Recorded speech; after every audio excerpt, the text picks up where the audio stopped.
আসসালামু আলাইকুম রহমতুল্লাহি ওয়া বারাকাতুহু। প্রিয় ভিউয়ার্স, আশা করি সবাই ভালো আছেন। স্টপ টর্চার বিডি 2.0 চ্যানেল থেকে আমি খান রেজাউল ইসলাম রেজা সবাইকে আন্তরিক শুভেচ্ছা ও অভিনন্দন জানিয়ে আজকের পর্বটি শুরু করছি।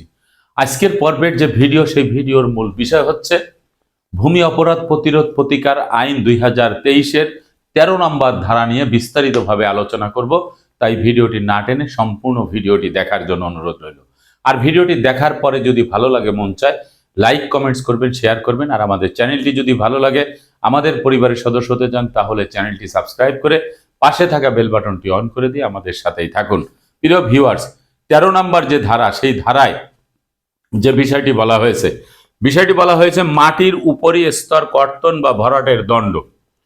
যদি কোনো ব্যক্তি অসৎভাবে, বেআইনিভাবে কারণ মাটির যে উপরের স্তর, সেই উপরের স্তরটি যদি কর্তন করে এবং ভরাট করে, সেটার জন্য কি দণ্ড হবে সেই বিষয়টা এখানে বলা হয়েছে। যদি কোনো ব্যক্তি জেলা প্রশাসকের অনুমতি ব্যতিরেকে আবাদযোগ্য বা কর্ষণীয় জমির উপরি স্তর কর্তন করেন অথবা জমির রেকর্ডীয় মালিকের বিনা অনুমতিতে জমিতে বালু বা মাটি ভরাট করেন, তাহা হইলে তাহার অনুরূপ কার্য হবে একটি অপরাধ এবং তার জন্য অনধিক 2 বছর কারাদণ্ড এবং অর্থদণ্ডে দণ্ডিত হতে পারে।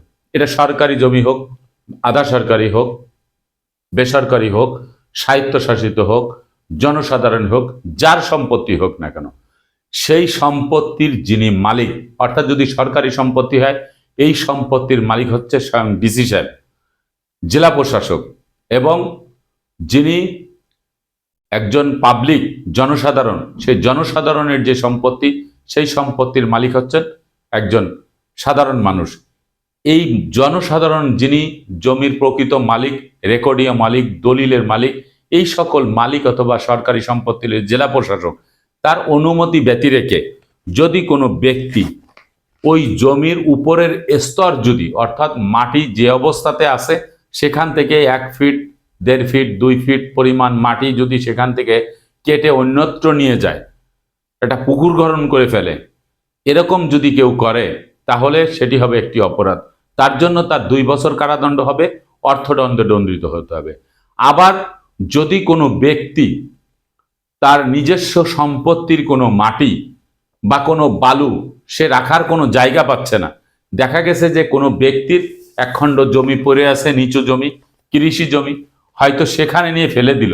এই যে ফেলে দিল, যে জমিতে ফেললো সেই জমির একজন মালিক আছে, সেই মালিকের সাথে কথা না বলে, তার সাথে পরামর্শ না করে, সমঝোতা না করে তার জমিতে যদি সেই বালু ফেলে দিয়ে যদি ভরাট করা হয়, অথবা সরকারি কোনো সম্পত্তি, স্বায়ত্তশাসিত সম্পত্তি বা কোনো সরকারি সংস্থার সম্পত্তি যদি এরকম ফেলানো থাকে, সেখানে যে কোনো ব্যক্তি গিয়ে যদি কোনো বালু ফেলে সেটাকে ভরাট করে, অর্থাৎ এটি এরকম হয় যে আপনার সম্পত্তি, আপনি বিল্ডিং করতেছেন, সেখানে আপনি মাটি খুঁজে ফেলে দেবেন, কিন্তু সেই মাটিটা রাখবেন কোথায়?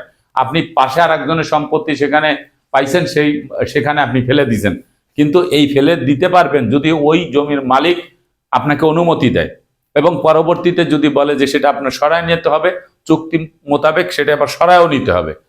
আর যদি আপনি তার অনুমতি ছাড়া আপনি যদি সেই জমিতে যদি বালু ফেলে ভরাট করেন অথবা সরকারি কোনো সম্পত্তির উপরে যদি ঠিক একই কার্যক্রম করেন, তাহলে এই যে ক্ষতিগ্রস্ত ব্যক্তি, তারা যদি সরাসরি ডিসি মহোদয়ের কাছে আবেদন করে, অতিরিক্ত জেলা প্রশাসক ভূমি তার কাছে যদি আবেদন করেন, তাহলে তৎক্ষণাৎ ভ্রাম্যমাণ আদালত কর্তৃক ওই জায়গায় গিয়ে সত্যতা যাচাই করে, যদি ঘটনা সত্য হয়ে থাকে এবং তিনি যদি দেখেন যে এখানে একটি অপরাধ সংগঠিত হয়েছে, তাহলে সেই অপরাধের জন্য তাকে 2 বছরের কারাদণ্ড দিতে পারবে ভ্রাম্যমাণ আদালত এবং অর্থদণ্ড করতে পারবে। এজন্য আপনাদেরকে সরাসরি এডিসি ভূমি যিনি আছেন, অতিরিক্ত জেলা প্রশাসক ভূমি, জেলা প্রশাসক, সেখানে আপনাকে দরখাস্ত করতে হবে।